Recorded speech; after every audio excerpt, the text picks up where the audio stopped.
Hey guys. All right, we're moving on to chapter 10. Heads up, I will not be reading many of these verses because I cannot pronounce the names. And then the ones I think I can pronounce, I'm sure someone would be critical and go, that's not how you say it. So just to avoid all that discomfort of anyone listening to me butcher them, we're going to move more in sections.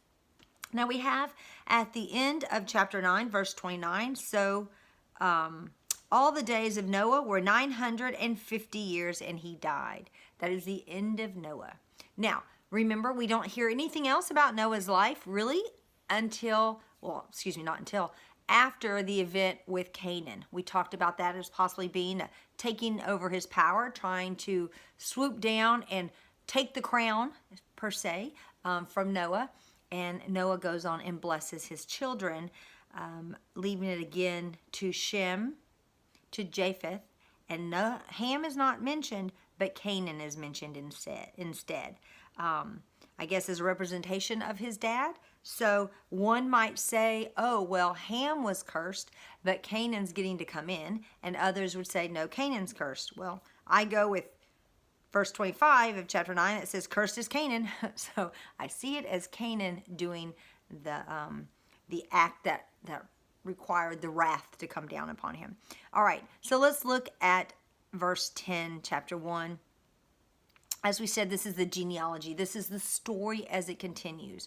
You know, this is going to tell us the breakdown of the nations, but I want you to understand that this is the genealogy, so what he's basically saying is here are the sons and how they were the order in which they had their sons. Each of these sons that are listed are considered tribes, or considered clans. They are considered to break off and move into a nation. And the name that's mentioned would be the father of that tribe. Or, I don't know, nation, or whatever it starts to grow to.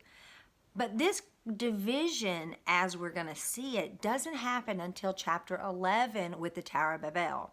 So it's kind of like we have the graft, and then we go and we look at the details. We see this often in Scripture, right? You kind of get the overview, and then you see, like Genesis 1, the overview, and then Genesis 2, what happened in that last day, in day 6, right? Okay, so the first set of sons that he lists is Japheth. It's going to be with Noah's son, who is actually the last one listed in the verse that says Shem, Ham, and Japheth. We do know that Japheth is an elder son, and we know that from chapter 10 when it starts to talk about Shem. All right. So it says the sons of Japheth, and then Gomer, I can say that one, Magog, and then several others that I can't say. The best way to look at is Japheth's children are the ones that move into the nation. You know, his name itself means to increase, to become greater. Well, didn't Noah say you're going to become greater? I mean, that was a part of the blessing in chapter 9. In verse 27, it says, let Elohim enlarge Japheth and let him dwell in the tents of Shem. So we already have the understanding that he's going to grow. He's considered to be the nations. So at the Tower of Babel, when they spread out, he's considered to go up in the north and then to the east. So when you look at a calendar and you have Israel where it is today, okay, and then you would go up Turkey, Greece, you would go over the lower Russian area is at Kazakhstan and all the stands. I don't know the names of them. Anyway, moving that way, it said that would be his area. And then also, I believe it's down into India also, so it kind of curves. And I'm not positive about that. If India, I get a little bit confused and I start doing all the names, but I think it is a part of India that is, I'm looking right now to see if that's right. Yes, that is correct. It moves into India as well. All right. Gomer, I'll just put this out there, is often said to be Germany area. So again, that's moving into Europe. So when you hear people talk about the nations, you often they'll talk about the nations coming in. I mean, that's all the different nations. But Japheth is considered what we would call the Gentiles, right? They're the ones that Europe, you know. Now, let's also say this, that during this time, I know people want to go, oh, and in the Americas and South America. I don't know. I mean, this is literally the flood. A few years later, they're spreading out. Are they hopping on a boat? Are they going over to the Americas, to South America? I don't know. I have no idea. This really is talking about the landmass of Europe and Asia and, you know, all in there that you can move about, okay? So Africa, what you can move on from continent to continent on land is really what this covers. You don't find really in scripture talking about outside of where you can travel in this continent. You do have scholars that will start to stretch it to be like, well, in the Americas, it's this and that. I have no idea. So I wouldn't argue it, but I also wouldn't die on that sword. So, all right. So then we move down to verse 5. It says, from these, the coastlands people of the nations were separated into their lands, everyone according to his language, according to their clans and their nations. Hello, there's the clans and nations. According to their tongue. We don't get that to the Tower of Babel, right? We don't get that. So this again is telling where that division happens at the Tower of Babel. What family heads are being separated. All right. So then it goes in verse 6, it goes to the sons of Ham. And it talks about his is Cush, Mitzrayim, Put, and Canaan. I can say all those, so, you know. Canaan, again, is the one that was cursed. Canaan is the one that's going to end up living in the area of Israel, of the promised land. What is promised to Israel. And then it gives the sons of Cush, gives theirs. Then let's look at verse 8. It says, and Cush brought forth Nimrod. Now, he lists his 4 sons, plus some grandsons, and then it says, and there was Nimrod. I don't know this. This is just a thought. I wonder if he was one of those, oh, wow, oopsies. Wow, I'm how old? And I wasn't expecting to have another baby. You know, you see that a lot with families. You have all these kids, and then 10 years later, bam, and here's our youngest. Wow, he kind of has that only child syndrome, right? Well, I kind of wonder, is that possibly what happens right here with Nimrod? It's possible because he's not listed in the 4 sons above. But it does say that Cush brought forth. So begot. Again, we talked about that. That means that it's from his loins that this child is brought forth. It's not going to be a grandson. So Cush brings forth Nimrod. He began to be a mighty one in the earth. It's interesting. Noah, in verse 20 of chapter 9, it says, and Noah was a man of the soil and began to plant a vineyard. Here it says Cush, Cush brought forth Nimrod. He began to be a mighty one in the earth. There is the began. There's the start of something. There's the making something to become common is not the word I want to say, but meaning something new is starting and it's going to continue on, right? Noah started working the land again. But Nimrod is starting to be a mighty one, and we are going to see he's a hunter. Those are 2 different, very, very different lives, and I would say standing before the Lord, different people when they're put together.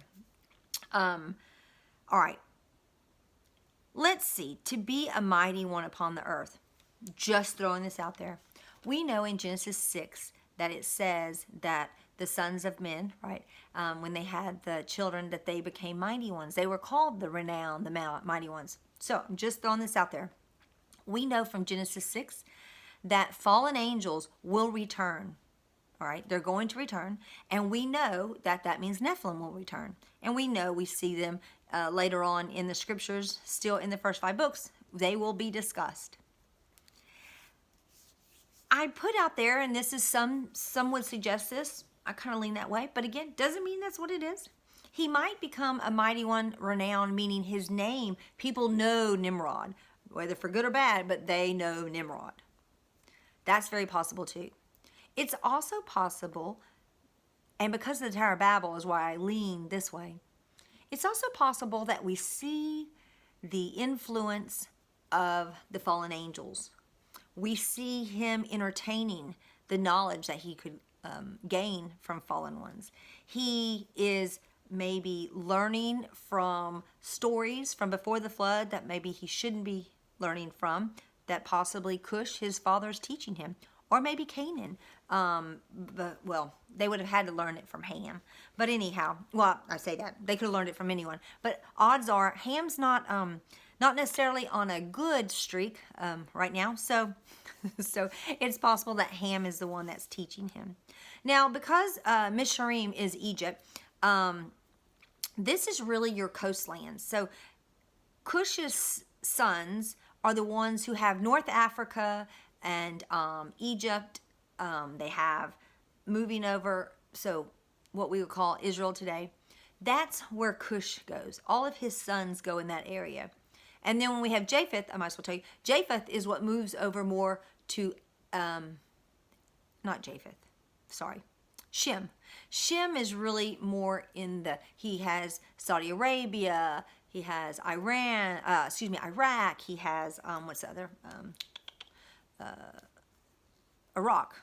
That area, that's where Shem is. So very much the Middle East idea. And again, remember that Japheth is going to move around into India, Iran, Pakistan, and all in there. So Japheth really is a large landmass.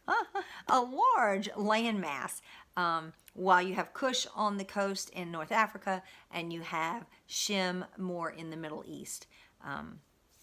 Anyway, I just want to say that again. I'm not giving you all the cities and all the states, but do know this: that Scripture repeatedly uses all of these names in Scripture because they don't change. You have areas that change throughout history. Men just call, what was it? Constantinople became Istanbul, or yeah, I think that's right. Okay, it was Byzantine, then Constantinople, then Istanbul. They're all the same place. So instead of being confused, like what's it called today, when they go back and look at these names, you'll see it in Scripture, especially in prophecy. So it doesn't matter what you call it at your time. Everyone knows what areas this is going to be. Lots of studies, go look them up. You will find some that contradict on what certain areas are.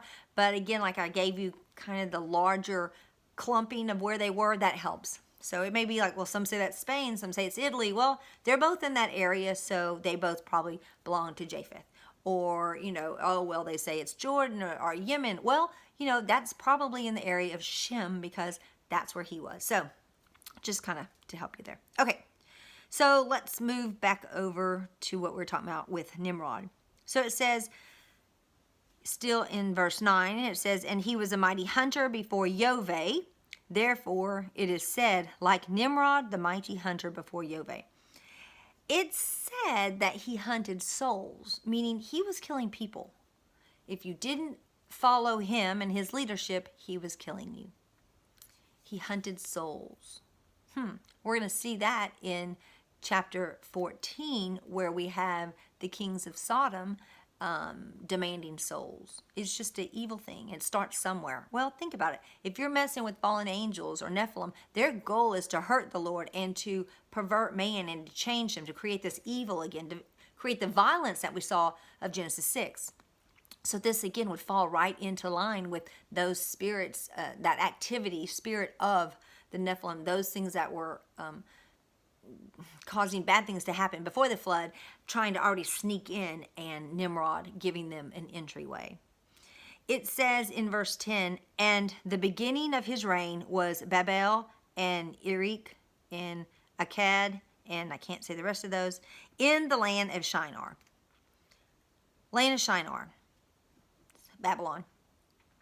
It is said that when the flood ended, and the ark rested, and they left, they went from the east, they moved from the east down to Shinar.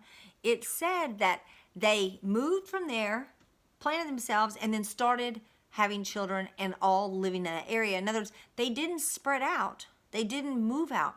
Remember, Cain was told, move on, right? Don't set up a city. Move on. You're going to be a wanderer. Well, they're told, move out. Start setting up all over the place. And they don't. They stay in Shinar.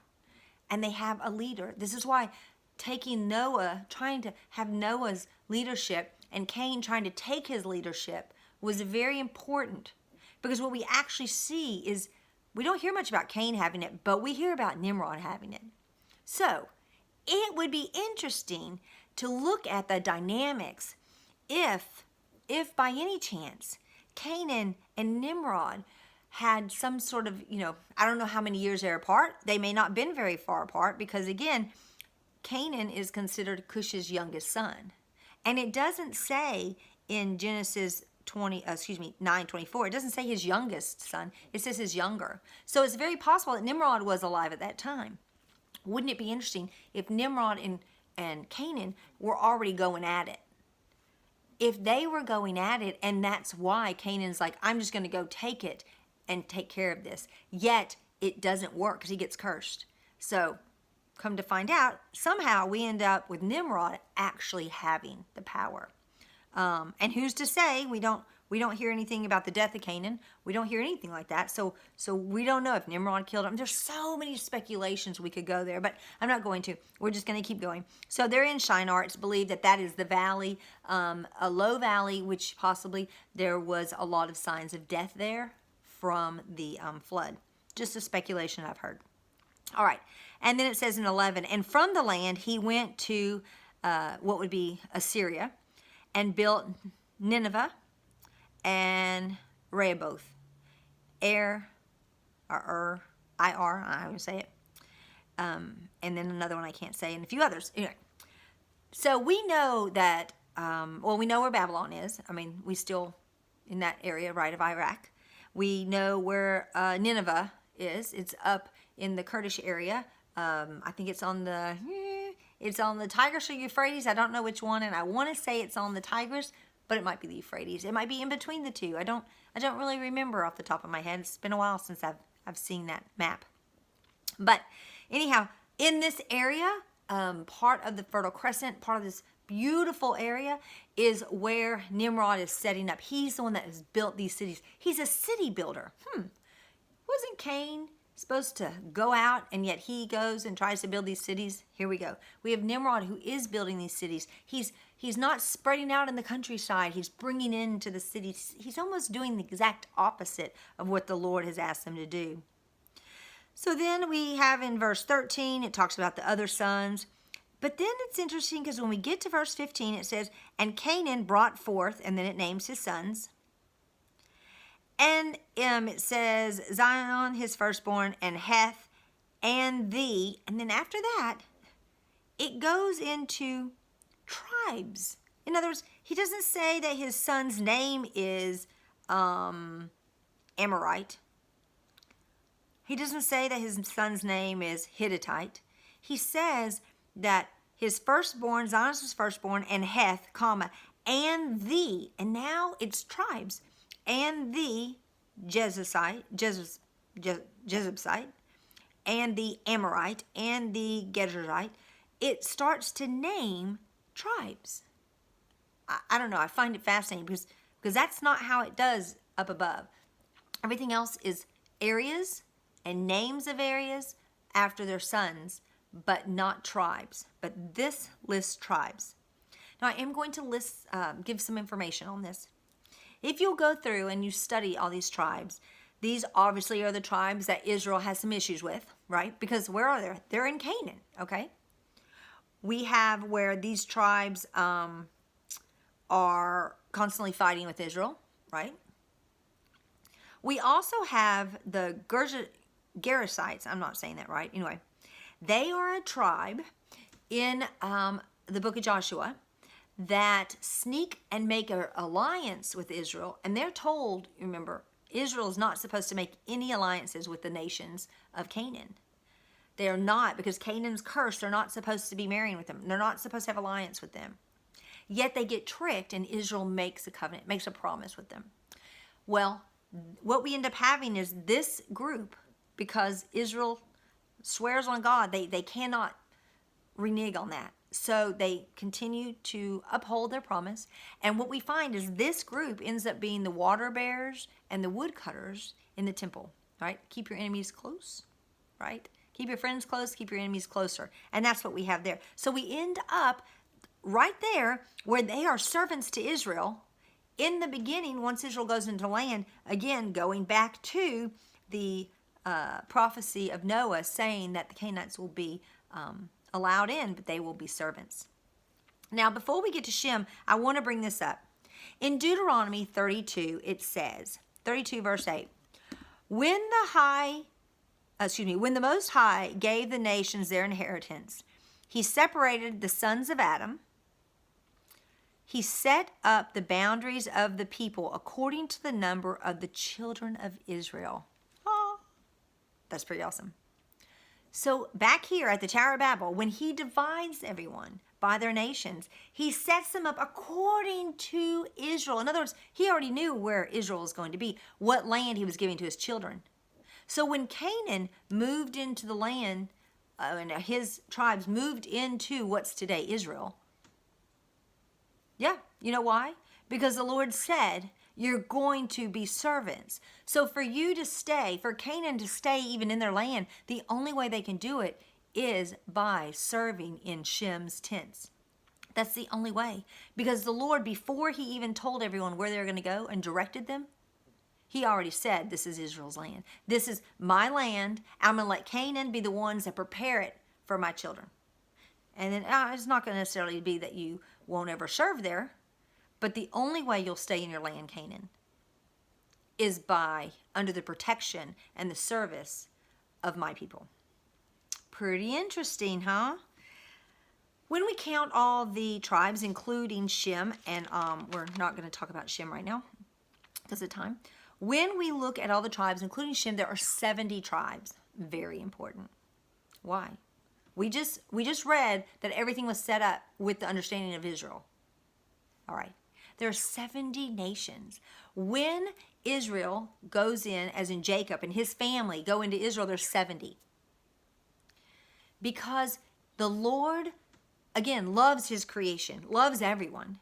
So what he did was he said, okay, my people Israel are going to stand in the gap. And that's why at the Feast of Tabernacles, which is the celebration of Israel for the kingship of Jesus, for the reigning in his reign, there are 70 bulls that are killed, one for every nation. They stand in the gap for every one of these nations. And there's 70 of them, and there's 70 bulls. So again, all the way from the beginning, it's already set up. Chicken or the egg, which one's first? Doesn't matter, because you know what? God created them both. He created the mature first, right?